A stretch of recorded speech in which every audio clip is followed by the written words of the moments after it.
안녕하세요. 맥키네치 투자클럽입니다. 셀트리온 헬스케어의 유엔 개발 계획 항암제 조달 입찰 수주 소식이 오전에 나왔고요.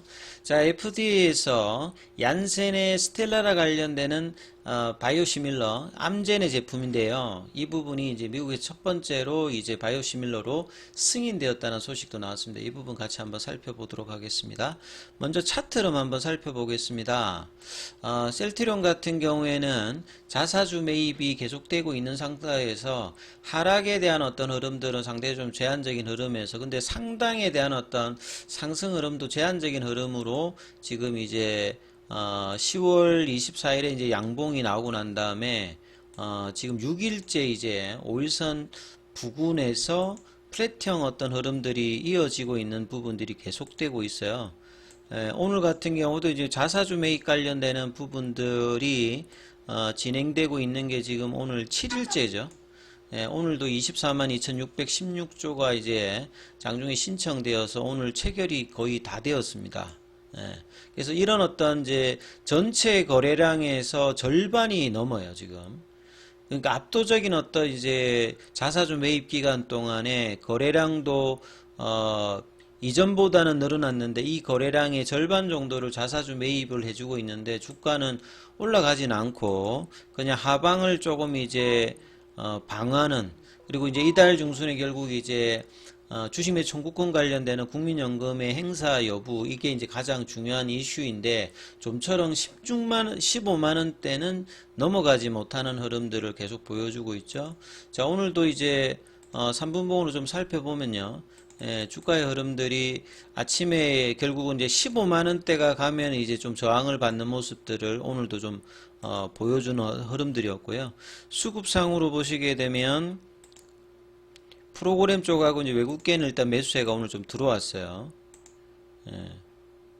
그리고 이제 거래원 순간 거래량에서 보면 이제 모건 스탠리하고 이제 뭐 골드만삭스 쪽에서 매수 흐름이 나왔습니다만 결국 이제 이 흐름들이 윗단에 올라가서 자사주 매입을 통해서 주가를 조금 이제 윗단으로 올려서 국민연금에 이제 매수 청구권 관련되는 부담을 좀 드러내려고 하는 어떤 수급이 들어와야 되는데 오히려 이제 이런 부분들은 또 이어지고 있지는 않습니다. 그래서 이제 이달 중순 이후에 합병 관련된 어떤 불확실성이 이제 최대한 이제 해소가 되게 되면 그 위에 이제 주가의 어떤 상방에 대한 어떤 기대감이 있는 상태에서 뭐 3분기 실적도 지금 나쁘지 않는 상태에서 진펜트라 승인 관련되는 부분들이 사실은 이 정도 반응이 나올 정도의 어떤 상승 흐름으로 제한되는 부분은 상당히 좀 아쉬운 부분들이 있는데요. 이후에 어떤 합병에 관련되는 어떤 불확실성 해소가 일단은 단기적으로 시장에서는 중요하게 보는 이슈다 이렇게 보여집니다. 자, 기사 관련되는 부분 좀 살펴봐 드리면요. 자, 셀트리온 헬스케어 발 이제 유엔 개발 계획 항암제 조달 입찰 수주 소식이 있습니다.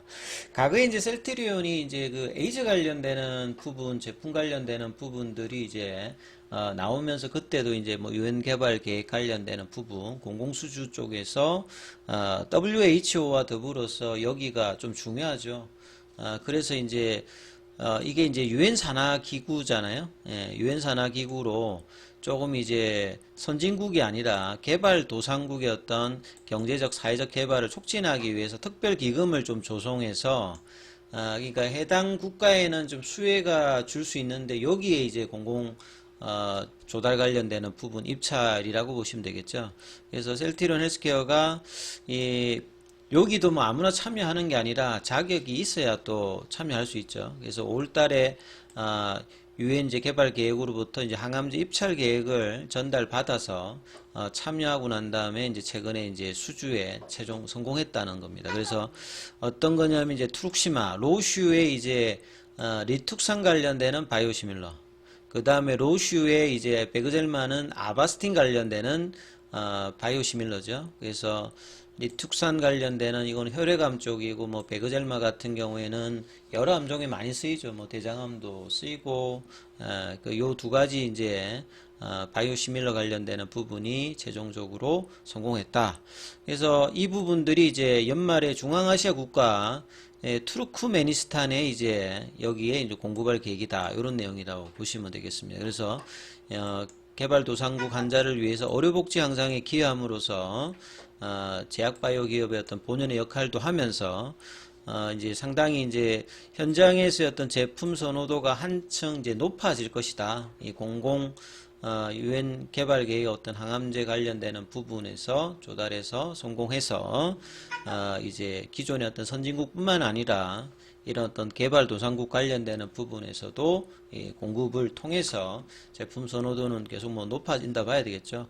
실제 이제 트룩시마 같은 경우에는 유럽에서도 뭐 영국, 벨기에, 유럽에서 한 22%, 자 미국 쪽에서는 한 30% 정도를 나타내기 때문에 점유율 입장에서도 뭐 나쁘지 않고요. 자, 베그젤마 같은 경우에는 이제 올해 4월 달에 이제 미국에서 이제 직판 관련되는 부분이 있고, 유럽에서는 작년 10월 달에 이제 출시가 되어서요, 처방 확대가 이제 꾸준히 이제 증가되고 있는, 베그젤마 관련되는 부분들은 이 가격적인 어떤 매력을 중심으로 해서 판매 전략을 했는데요. 이 부분도 이제 향후에 어느 정도 이제 트랙 레코드가 쌓이는지 한번 살펴봐야 될 겁니다.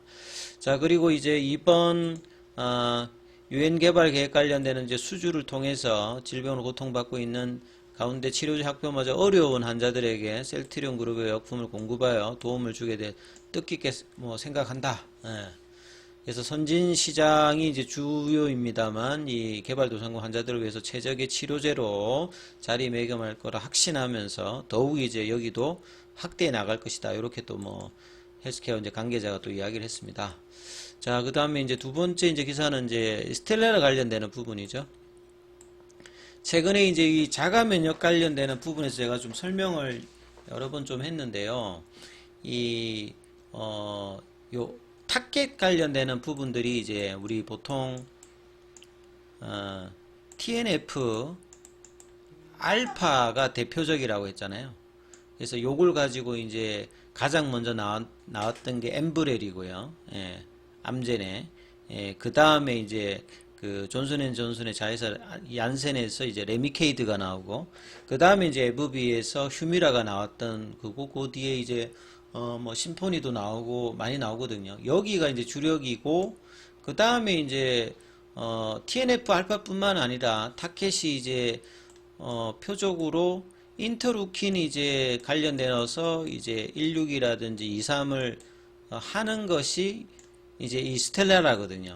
동일한 이제 자가 면역 질환에서 타켓을 하는 것의 어떤 대표적인 게 TNF 알파인데, 여기를 대상으로 하는데 사람마다 이제 TNF 알파가 안 먹힌 환자들도 있죠. 왜냐하면 이제 여기도 염증을 유발하는 부분이고 여기도 염증을 유발하는 부분인데, 그러니까 TNF 알파가 안 되는 환자들 같은 경우에는 그 TNF 알파 억제제로 하면 이게 안 맞죠. 그래서 이제 또 이제 염증을 유발하는 사이토카인의 일종인 인터루킨 1, 2와 2, 3을 타켓으로 하는 게 이제 스텔라라라고 보시면 됩니다. 여기 이제 개발사가 존슨앤존슨의 얀센이에요. 그러니까 레미케이드의 개발 관련되는 부분이 이제 얀센인데, 얀센이 스텔라에 관련되는 오리지널 개발사라고 보시면 되겠죠. 여기에 대해서 엠브렐 관련되는 이제 개발사였던 이 암젠이 위즈라나라로 통해서 미국에서 첫 번째로 바이오시밀러로 허가를 취득했어요. 이 스텔라라 관련되는 부분들은 이제 미국의 이제 특허 관련되는 부분이 올해 이제 끝나고 내년도에 이제 유럽에서 물질 특허 관련되는 부분이 해소가 되는데, 스텔라라 관련해서 미국의 첫 번째 이제 바이오시밀러가 탄생했다. 그래서 셀트리온 입장에서 보게 되면 최근에 이제 허가 신청서를 제출했거든요. 그 내년도에 이제 최종 관련되는 부분이 뜨는데, 셀트리온은 올해 차기 이제 바이오시밀러 관해서 최대 5개를 허가 신청을 하는 게 이제 목표지 않습니까? 이런 상관에서 가장 이제 좀 앞서 있던 이 암젠의 제품, 암젠은 이제 휴미라 관련되는 부분의 바이오시밀러, 암제비타도 올해 1월 달에 굉장히 빠르게, 그러니까 암젠의 어떤 바이오시밀러 관련되는 부분이 굉장히 스피디하게 진행되고 있다는 부분을 보시면 되겠죠. 예, 그래서 10월 31일에 요것도 보면 인터체인저블 바이오시밀러로 품목 허가를 했어요. 예. 그러니까 이 부분이 뭐냐면, 인터체인저블은 여러 번 말씀을 드렸습니다만 병원에서 이제 오리지널로 만약에 스텔라로 이제 처방을 하더라도 약국에 가서 이게 인터체인저블 바이오세물이니까 약사가 인터체인저블로 위즐라나를 처방해 줄 수 있는 어떤 그런 어떤 이제 그걸로 품목을 한 거죠. 그래서 이제 자가 면역 질환 중에서 여기도 보면 이제 뭐 건선, 그 다음에 관절염, 크론병, 개양성 대장염. 처음부터 이제 이게 적응증을 다 받은 건 아니고 이제 처음에 이제 건선을 받고 이제 그 뒤에 이제 개양성 대장염도 하고 이제 하는데 결국 이제 염증을 유발하는 자가 면역 관련되는 부분은 동일한 어떤 이제 염증 유발 요소가 이런 어떤 질병마다 같이 이렇게 많아지는 어떤 원인을 가지고 있기 때문에 이렇게 처방이 가능하다 이렇게 이해를 하시면 되겠죠.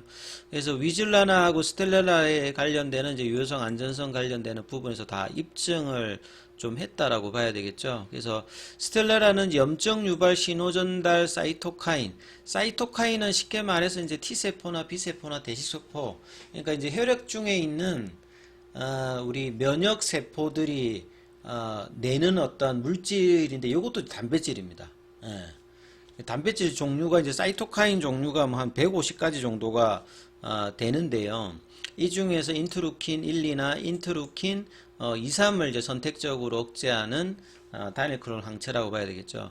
그래서 스텔라라의 어떤 이제 장점이었던 게 기존의 어떤 이제 이 그 치료제 대비해서 이 투여 주기 자체가 굉장히 깁니다. 그러니까 이제 기존의 어떤 제품들 같은 경우에는 뭐 2주마다 뭐 한두 달마다 이렇게 정맥 주사나 피하 주사를 맞아야 되는데 여기는 뭐 8주에서 12주니까 1년에 뭐 몇 번 정도만 맞으면 되는 거죠. 그러니까 이런 어떤 편의성이 있기 때문에 매출도 보면 이제 작년에 얀센이 13조 정도 매출이 나왔거든요. 이 중에서 거의 절반이 미국 매출입니다. 예. 그래서 올해 9월 달에 물질 특허는 만료가 되었고 이제 유럽은 이제 내년도에 완료가 되는 어떤 부분이거든요. 그래서 셀트리온 같은 경우에도 CTP 사상 관련되는 출시를 이 2025년도 4월 7일 이후에 이제 출시한다고 협상을 이제 얀센과 특허 관련되는 부분에서 이제 이 부분들 협상을 했던 상태죠. 그래서 이제 출시 순서로 보면 암젠 제품이 이제 퍼스트 무브가 되는 거고요. 그 다음에 이제 알보텍이라든지 이스라엘 테바가 2025년도 2월 달이고, 셀트리온 같은 경우가 이제 3월 7일이니까, 지금 위즐라나가 이제 퍼스트 무브로서, 뭐 올해 내년도, 내후년까지 상당히 이제 선전을 할 수 있는 어떤 조건을 갖추고 있는데, 요런 어떤 흐름이 있다. 네, 보시면 되겠습니다. 그리고 앞서 말씀드렸듯이 건선에서 사이토카인의 역할을 이제 그림으로 살펴보면 T세포에서 이제 분할하는 이제 그 세포인데요. 여기에 이제 이 인터루킨 2, 3이나 인터루킨 1, 2 관련되는 부분들이 이제 영향을 주게 되면 염증을 이제 강화하는 또 다른 이제 인터루킨 17이라든지 TNF 알파를 배출하거든요. 보통 이제 TNF 알파를 타켓으로 하는 것보다 여기를 타켓 하니까 좀 더 이제 선택적으로 하는 것이 스테랄라에다 이렇게 이해를 하시면 될 것 같아요. 자, 셀트리온이 이제 11월 달에는 합병의 불확실성과 3분기 실적과 내년의 어떤 기대감으로 주가가 여기도 이제 박스권의 어떤 흐름 가격들 여기에 가격들이죠. 예. 요 16만원대 이 흐름들을 넘어가는 흐름들 그리고 이 어떤 시발점이 될 수 있는 게 15만원대 윗단으로 가서 좀 장기 2년 동안에 진행되고 있는 바닥권에서의 어떤 탈출들을 또 한번 11월 달에는 기대해 보도록 하겠습니다. 여기까지 하겠습니다.